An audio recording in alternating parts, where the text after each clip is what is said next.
you know, sometimes I just want to read, a good X-Men story. I keep reading X-Men Red. It keeps getting real bad. So before you click out of this video, just let me know how you think, because this is a costume redesign. This is from July 2001. That sweet, sweet, innocent time we know is pre-9/11. It's literally like pre-9/11, post-9/11. That's how time will be categorized from here on out. Well, from 9/11 out. So, what do you think about these redesigns? I don't know. Look, I'm not really a fan of yellow, but I feel like these jackets are kind of fire. And I know that the gloves are like, oh, Cyclops and Jean Grey, are they straight edge? What is this? But I kind of dig it. So tell me down below whether you like it or not before you get the fuck out of here. So I got this because Cassandra Nova is apparently the baddie in X-Men Red, even though I think she only appeared in issue 1. So I wanted to know about her, especially when the guy at the comic book store told me that she's like maid of Professor Xavier's like afterbirth. That's interesting. And then one of my subs internet user was Principal Skinner saying yes to Aurora Borealis related questions. That's my friend on Discord. But he was talking about Cassandra Nova and New X-Men. So it's just like this convergence of I want to read a good X-Men story. Kind of wanted to been reading some Grant Morrison because I found out he did some work for Marvel and he apparently went a little bit too bananas for him. Dad said, yo, that hot tip about the Baja Blast better not be bought. Oh god, okay, you know what, let me just, I'm gonna turn off my speaker because we get wild about that Baja Blast. So, before you go, subscribe and tell me what you think about these jackets. But, anyway, I was saying it's sort of this convergence of I want to read a good X-Men story, internet users talking about this, I want to read about Cassandra Nova, Grant Morrison, blah blah blah. Hot jackets, because they're not tight fitting, whatever. Let's get into it. July 2001. What do you got? Also, I like to just, you know, just show that Got Milk was trying to do SpongeBob memes before anybody was doing SpongeBob memes. Alright, let's look at this very first page. What do we got here? We got a headless Sentinel. Wolverine going ham on the back. Cyclops just blasting the Sentinel head saying, Wolverine, you can probably stop doing that. Dude, that sets up the tone for this whole comic. You're never, instantly, you know sort of the tone of the series, or the tone of the characters just from this one page. It's got a lot of personality, which, you know, in comparison, X-Men Red is almost devoid of all personality. It's robot-like.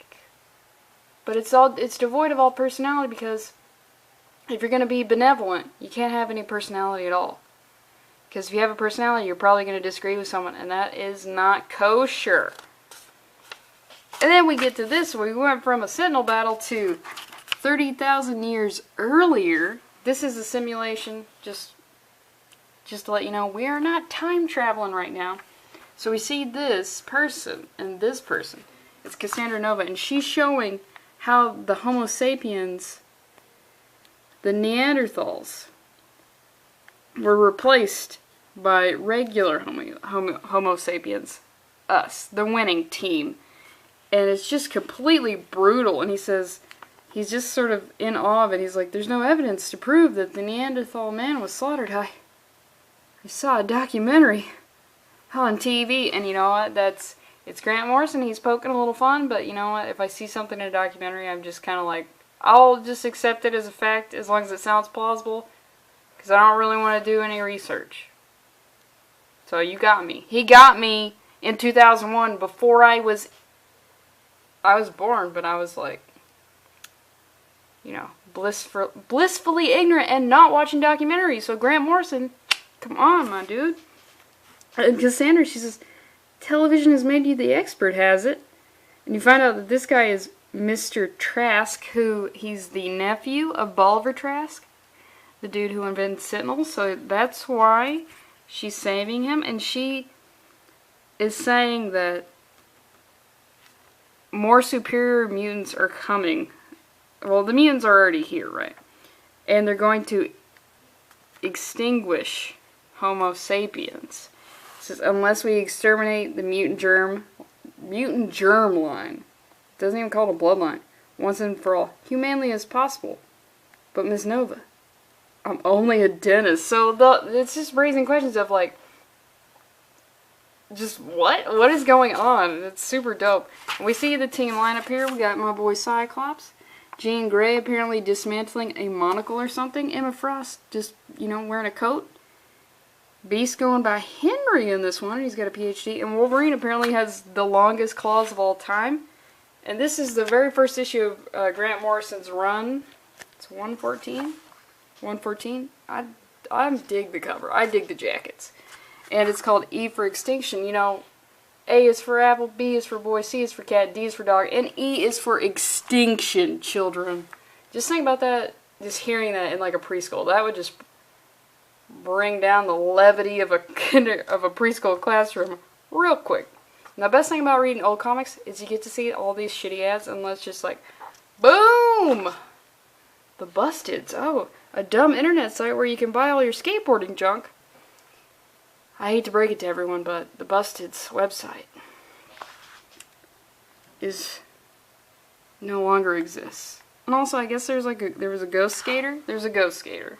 And look at these, like, fucking Newgrounds had better animated people than this.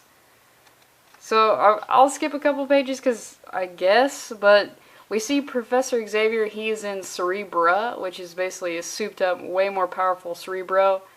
And Beast and Jean Grey are sort of talking and just having a couple jabs. Like, yeah, we'll see this. And he wants a soda. And he wants a diet. She says, you weigh 600 pounds. So, do I want to get fat? And they just have, like, all of this camaraderie with each other. Which X-Men Red is just, it's like, X-Men Red goes out of its way to not have any camaraderie. Because if you give someone a personality, you have to take into the fact that everyone is different, so they're going to have differences in personality, which totally just completely destroys the whole, like, oh, we're so great, and Jean is so great and benevolent, and everything's going to work out. The only difference is it's like us and them. That's it. Can't have any conflict within the team or anything. Isn't that entertaining?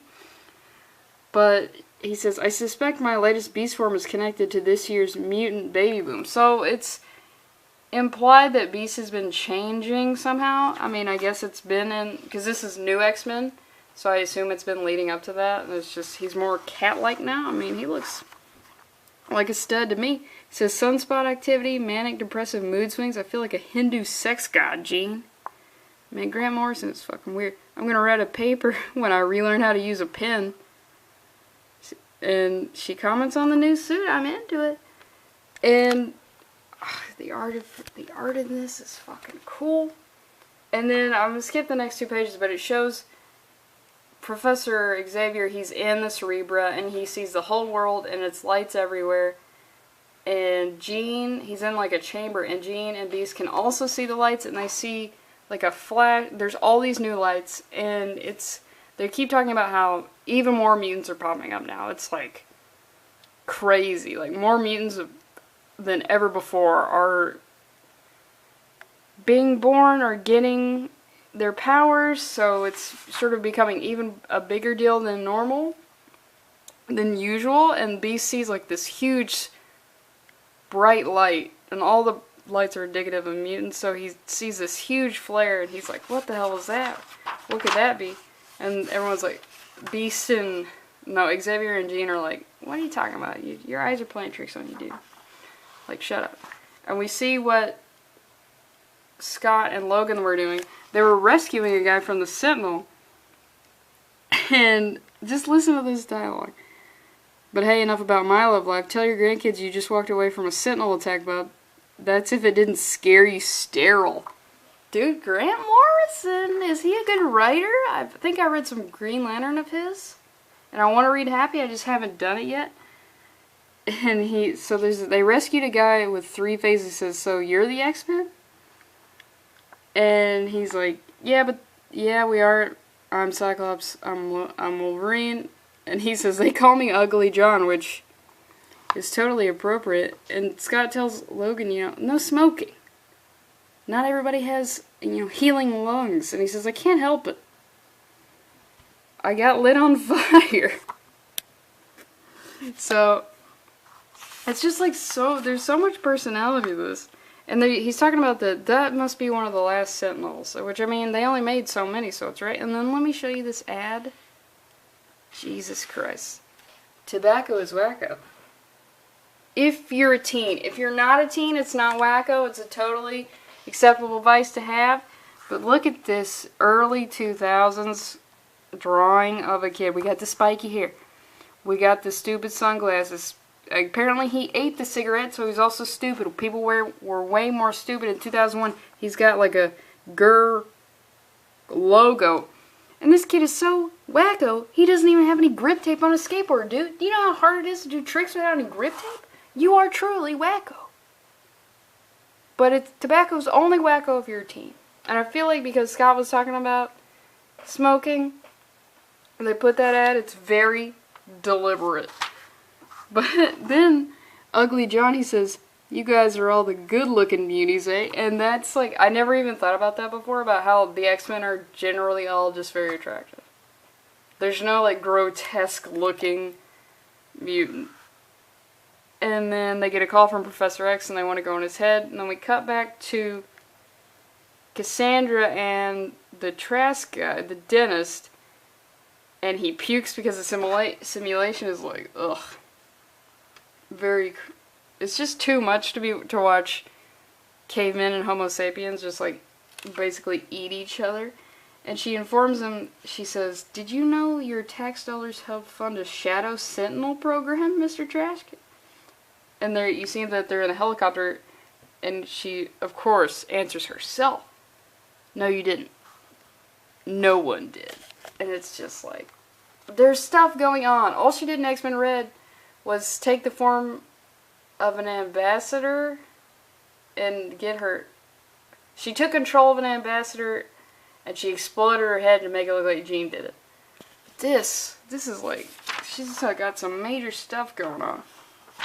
And she reveals in Ecuador that there's a basic master mold factory unit was constructed during a lull in the fighting. Rebel forces, government troops backed by the USA, that sort of thing. So they built a mold of Sentinels that are capable of evolving. Robots that can evolve, dude, we're all dead. Humanity is so dead. Thank God they're going after the muties, but... And we see, I just want to show, this is like inside Professor Xavier's head. So it's just funny to me that there are couches there. But he has some thoughts on the new uniforms, because this was a new costume design. I feel like anytime there's a new costume design, that's sort of like a big deal in comics. You know what I'm saying? I'm kind of into it. I mean, I don't even like yellow. I've been on record as saying yellow is trash, but I'm into it. And so Logan says, suddenly I don't have to look like an idiot in broad daylight, because you know he's not a fan of the tights. I was never sure why you had us dress up like superheroes anyway. The professor thought people would trust the X-Men if we looked like something they understood. So, I mean, that makes sense. But he's been working on a way to make people be less afraid of mutants. And then they cut back to Logan and Cyclops in, I keep like switching by calling them their real names or their mutie tags. But they have this sort of conversation where Scott ends up saying, Jean and I are perfectly happy, Logan. So now we know it's going to be that sort of thing. And look at this advertisement. This advertisement is way better looking than all of Marvel's current advertisements. I want to read that Punisher. I want to read that Ghost Rider. I've read that Daredevil. It's kind of out of place compared to these two, but it's way better than the fucking advertisements they got now. Like, Jesus. And then Jean and Beasley sort of have to talk about Scott thing. And we see Professor, he's in Cerebra. And he's about to take it off when suddenly Girk. And there is someone in Professor Xavier's mind, which that's got to take... I mean, I haven't read a lot of X-Men, but I know he's like the most powerful telepath, so the idea that somebody could just be rooting around in his noggin is insane. She says, the mind amplifier works like a dream, doesn't it? It led me right to where you are. What a special big new toy for a crippled little boy. It's almost like being able to get up and about. Dude, I like when a villain acts like a villain and says shit like that. Yes, if you are crippled, I'm gonna talk about it. And then she says, you can't form a single thought, and it's indicated by his dialogue that he can't. Shut up, it's all garbage in there. He's just like experiencing such intense pain. I am what's eating your mind. Relax and be replaced. And it's so, what's going on is so powerful that it just splits open a Coke can, which, that's just, I mean, it looks like more like water. But she goes on to say, I'll be you now and make you a murderer, Charles. Holy shit. That's like a level of devious that I haven't even considered an option for a villain for the X-Men. Can you imagine? Just like, oh, you want to be the savior for human and mutant kind? I'm going to take over your mind. You're going to be a prisoner in your own mind. I'm going to take it over and I'm going to make the world hate you, despise you, and you're going to I'm going to destroy everything you've attempted to do. And you're going to be helpless to stop it. That's crazy. This is from 2001.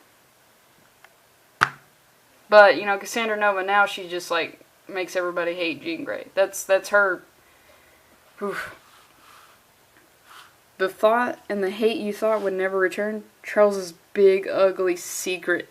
The nightmare on the dark side of your dream. Surrender, Charles. And you see the imagery of the Coke can, soda can getting split in half. Which I've already sort of let that out. But they were twins. And Charles, like, you hear about twins, like one engulfing the other in utero. That's what he did. So they're kind of the same. So that works out. And then, so he gets a little bit of power back, but he's bleeding from his nose. He's, I'll only say this once. Get out of my head or I'll fire it. Xavier's got a fucking gun to his own head. And you see her, she's doing this all the way from Ecuador. You would too, wouldn't you? Well, this is only how it starts. Are you afraid? And then Jean gets there and she just doesn't know what's going on. She's freaking out. And he implores her not to go in his head because it's crazy. Because Cassandra is so powerful that Jean will just lose her own mind. So he tells him, the thing that's coming is in Ecuador. And we see Cassandra Nova. She has, like, troops or whatever, and this guy is like, the dentist is like, I'm extremely uncomfortable. She lured him here under false pretenses. 8-hour helicopter ride. He's like, I'm being eaten alive by bugs. Some Black Ops shit going down here. You see the soldiers. And she said, no troops are alive. And I think where did she say it? Oh, she says on the next page. And you see that they all sort of like weirdly look at her. And he's just like, imagine self-made sentinels using spare parts to evolve themselves into more effective forms. That's what I've been thinking about, is if, like, look, robots are taking human jobs. So what about when the lower level robots gain consciousness and then they won't start being like poor people today? They're like, I want to upgrade myself. Then we got even bigger problems. Let's just kill all the robots. Go back to caveman times. So you see that the sentinels that can evolve have just eviscerated all the soldiers, and she tells them, oh, don't waste any tears on the soldier boys. They came predeceased. They make me look official, so I march the corpses around with my thoughts. Grant Morrison. Do I love you? Dude, these ideas are so insane, and I just, like, God. I don't even know how to explain it. It's just, he's blowing my mind with this shit. So you see, like, there's a silhouette of one of them, and see all these things are pointed at him, and he's freaking out. And she just tells him, look, all you have to do is tell him to stop. He tells him to stop. I just got this dialogue. Because it identifies him as being a Trask, so they'll listen to him. And she says, that must be your famous, charming, captivating wit running down into your shoes. And it's just like, this woman is so intimidating, and she's wearing one of those stupid British jungle hats, and I'm scared of her. I'm scared of this lady. And she says, why be the small man when you could be the scourge and the destroyer of monsters? These android assassins have obviously reached the limits of their ability to evolve in this environment. With a word, you can extend their reach. With a word, you can exterminate Homo superior in its infancy, while the species is still too young to fight back. Jesus Christ. And then the face reveal, and she looks like Xavier, you know what I'm saying? I mean, her cheekbones are, I can definitely tell she's got a skull in there. So lower that once commanding voice of yours a few octaves. Forget your dental practice. Ooh, man. Mr. Trask, your future lies in genocide. And then we get kind of an even better look at the sentinels that are involved. Look at this one. It's like an awful centipede. We got these like little silly ones. But these are giant ones, and we see this huge master mold that they've been working on. It's just like, dude, this is crazy. And look at this fucking juicy fruit ad. It's like a Crash Bandicoot level. It's just like, blew my mind. It makes fun of the X-Men, right? Because it makes fun of the fact that they shouldn't be superheroes, really. And that they're all the good-looking ones. I mean, even Beast, I mean, something about that sensual feline. I don't know, man. But we've got Cassandra Nova. She's rooting around on Xavier's brain. Like, I didn't even think that was possible. I didn't think you could crack that egg. And it just has like, oh, we're not even going to use Trask or do something where we're going to get his, like, nephew dentist. She's using him. I'm just like, this is what they were doing in 2001? In 2018, we got Gambit talking about tiki torches. Are you kidding me, dog? I got 3 more issues of this. They're not sequential, but I mean, it's like I don't have 115, but I got 116, so I'm going to be doing those, because that's like, I think we all just want a good X-Men story right now. And I think I need this jacket. I fucking need that shit.